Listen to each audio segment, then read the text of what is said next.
اب یہاں ایک سوال پیدا ہوتا ہے کہ ہم بھی اللہ کو پکارتے ہیں، دعا مانگتے ہیں، لیکن ہماری دعائیں تو ایسے پوری نہیں ہوتی. تو دعائیں پوری کیوں نہیں ہوتی؟ دعائیں قبول کیوں نہیں ہوتی؟ اس کی وجوہات ہیں. وہ وجوہات اگر آپ سمجھ لیں گے تو پھر آپ اس طریقے سے دعا مانگیں گے کہ دعائیں سیدھی قبول ہوں گی. دعائیں قبول نہ ہونے کی ایک بنیادی وجہ کہ انسان اپنے گناہوں سے توبہ نہیں کرتا، اور اللہ پھر اس کی دعا کو قبول ہی نہیں کرتے. ہم گھروں میں دیکھتے ہیں جو بچہ پڑھائی اچھی کرتا ہو، اچھا گریڈ لیتا ہو، ماں باپ کی فرما برداری کرتا ہو، اگر یہ بچہ کبھی کوئی چیز مانگے تو آدھا کہے ہم اس کو چیز لے کے دے دیتے ہیں. اور جو بچہ ضدی ہو، ماں باپ کا نافرمان ہو اور گریڈ بھی اچھے نہ آتے ہو اور ماں باپ کو پریشان کرتا ہو، یہ بچہ اگر کہے نا کہ مجھے فلاں لینا ہے، باپ سنی انسنی کر دیتا ہے. اسی طرح جو بندہ اللہ کے نافرمانیاں کرتا ہے، اللہ اس کی سنی انسنی فرما دیتے ہیں. تو پہلی وجہ دعائیں قبول نہ ہونے کی اپنے گناہ ہیں.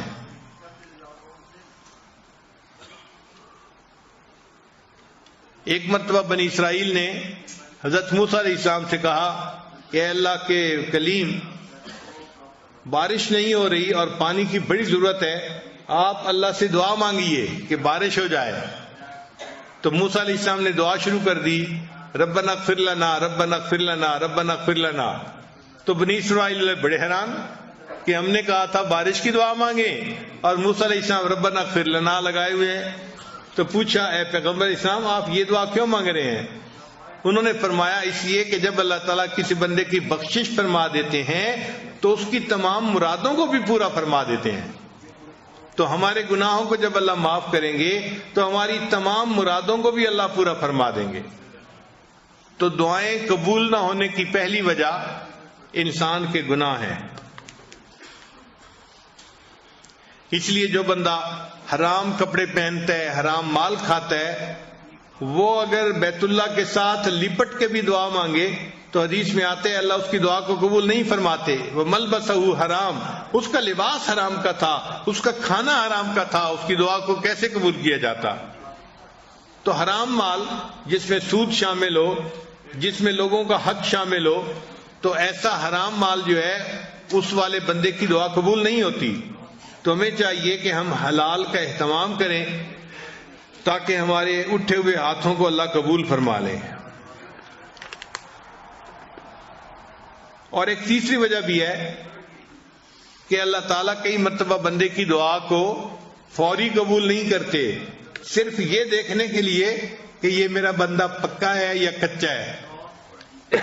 دیکھیں ہم بازار میں جاتے ہیں نا تو مٹی کے برتن خریدتے ہیں تو لوگ اس کو ٹھونک بجا کے دیکھتے ہیں کہ پکا ہے یا کچا. بتائیں کہ چند کو آچے کا برتن ہے، اس کو بھی دیکھ رہے ہیں پکا ہے یا کچا. تو اللہ نے بندے کو اپنی جنتیں عطا فرمانی ہوتی ہیں، اللہ بھی بندے کو دیکھتے ہیں کہ بندہ پکا ہے یا کچا.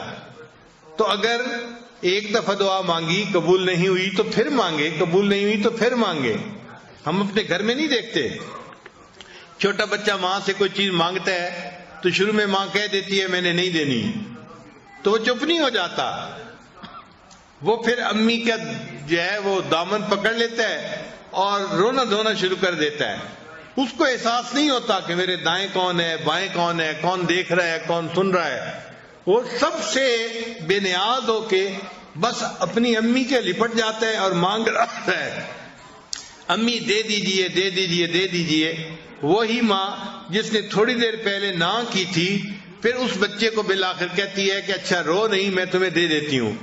تو جس طرح بچہ رونا دھونا کرتا ہے ماں فیصلہ بدل دیتی ہے، بندہ جب اللہ کے دربار پہ آ کے رونا دھونا کرتا ہے اللہ تعالیٰ بھی اپنے فیصلے کو بدل دیتے ہیں اور بندے کی دعا کو قبول فرما لیتے ہیں. کئی دفعہ دعا مانگتے ہوئے انسان کو دعا مانگنے کا سلیقہ نہیں آتا ہوتا. ہم دعا ایسے مانگتے ہیں جیسے کسی کو کام ذمہ لگا رہے ہوتے ہیں.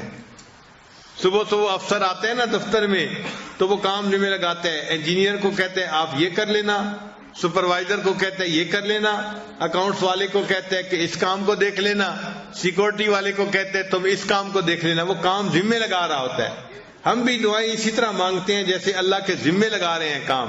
یا اللہ میری بیٹی کو رشتہ مل جائے، بیٹے کو جاب مل جائے، میری بیوی کی بیماری درست ہو جائے، ہم اللہ کو کام ذمے لگا رہے ہوتے ہیں، اس کو دعا نہیں کہتے۔ تو اللہ کو کام نہ بتائیں، کام ذمے نہ لگائیں۔ اللہ تعالیٰ کائنات کے مالک ہیں، ان کے سامنے عاجزی سے مانگنا پڑتا ہے، اور عاجزی سے مانگنا ایک ڈیفرنٹ چیز ہے۔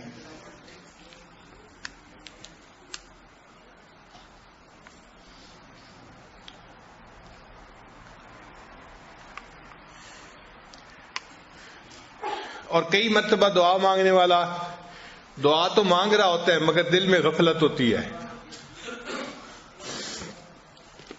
دل میں غفلت ہوتی ہے، اور دل کی غفلت کی وجہ سے اللہ اس کی دعا کو قبول نہیں کرتے۔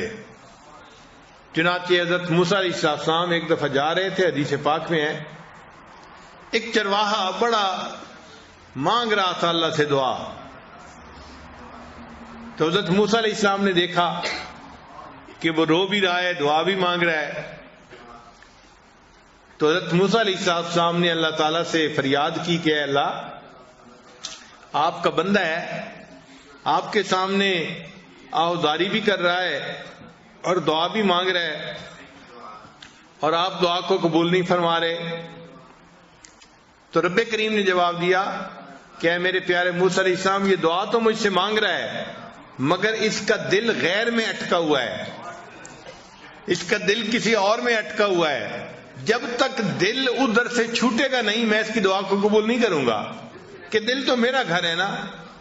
تو بجائے اس کے کہ دل میں مجھے بساتا، اس نے دل میں کسی مخلوق کو گھسا لیا ہے، اس لیے دعا قبول نہیں ہوتی۔ تو حضرت موسیٰ علیہ السلام نے چرواہے کو بتایا، چرواہے نے اس سے توبہ کی اور اللہ نے اس کی دعا کو قبول فرما لیا۔ اب ہماری دعا کی قبولیت کئی مرتبہ یہ بھی ہوتی ہے دیر اس میں کہ دل اٹکا ہوا ہوتا ہے۔ نوجوان لوگ ہیں، کسی کا دل اے میں اٹکا ہوا ہے، کسی کا دل بی میں اٹکا ہوا ہے، کسی کا دل سی میں اٹکا ہوا ہے۔ تو جب دل غیر میں اٹکا ہوا ہو تو پھر اللہ تعالیٰ اس کی طرف توجہ نہیں فرماتے کہ تم نے میرے گھر پر غیر کو قبضہ دے دیا اور غیر کو گھسا لیا، میں تمہاری بات ہی نہیں سنتا۔ تو ہمیں چاہیے کہ ہم اپنے دل کو اللہ کے لیے خالص کر کے پھر اللہ سے دعا مانگیں۔ اور کئی مرتبہ ایسے بھی ہوتا ہے کہ انسان دعا مانگتا ہے اور دل میں شیطان وسوسہ ڈال رہا ہوتا ہے کہ تیری دعا قبول نہیں ہونی، تو بڑا ہی گناہگار ہے، بڑا ہی خطا کار ہے، تیری دعا کہاں قبول ہونی ہے، تو جتنے پانی میں ہے وہ تو جانتا ہے۔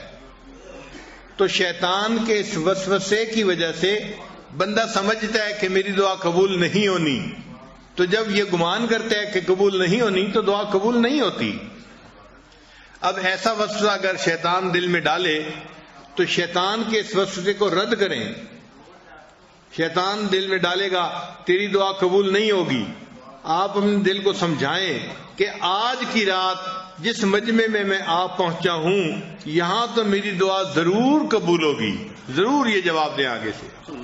آپ غور کریں کہ اللہ نے شیطان کی دعا کو قبول کر لیا تھا جبکہ شیطان نے سجدہ نہیں کیا تھا، اور یہاں جتنے لوگ بیٹھے ہیں یہ تو عشاء اور تراویح کے کتنے سجدے کر چکے ہیں، اتنے سجدے کرنے کے بعد اگر یہ دعا مانگیں گے تو ان کی دعا کیوں نہیں قبول ہوگی؟ تو شیطان بدبخت کو جواب دیں کہ مردود تو نے تو سجدہ نہیں کیا تھا، اللہ نے پھر بھی تیری دعا کو قبول کر لیا، میں تو اتنے سجدے کر کے اللہ کے گھر میں بیٹھا ہوں، میری دعا اللہ قبول کیوں نہیں کریں گے؟ اور اس کو پھر یہ بھی جواب دیں کہ دیکھیں اللہ نے تو تمہیں اپنے دربار سے دھتکار دیا تھا، فخرج منہا، نکل جا یہاں سے، تو تجھے تو گھر سے نکال دیا تھا، پھر اللہ نے تیری دعا کو قبول کر لیا، اور مجھے تو اللہ نے گھر سے نکال کے اپنے گھر میں پہنچا دیا ہے، میں تو اللہ کے گھر میں بیٹھا ہوا ہوں، تو گھر میں بیٹھے کی دعا اللہ کیوں نہیں قبول فرمائیں گے؟ تو اس لیے شیطان اگر یہ وسوسہ ڈالے تو اس کو جواب دیں کہ بدبخت تیری دعا قبول ہو گئی تھی تو میری یقیناً قبول ہوگی، میں تو کلمہ پڑھنے والا ہوں، میں تو اللہ سے محبت کرتا ہوں، مان لیا کہ میرا نفس جو ہے مکار ہے اور تو میرے نفس کو گناہوں پہ ابھار دیتا ہے اور میں گناہ کرتا ہوں، لیکن میں اس پر نادم ہوں، شرمندہ ہوں، اس لیے تو میں اللہ سے معافی مانگنے کے لیے آیا بیٹھا ہوں. تو اللہ تعالیٰ کسی بندے کی دعا کو رد نہیں فرمائے.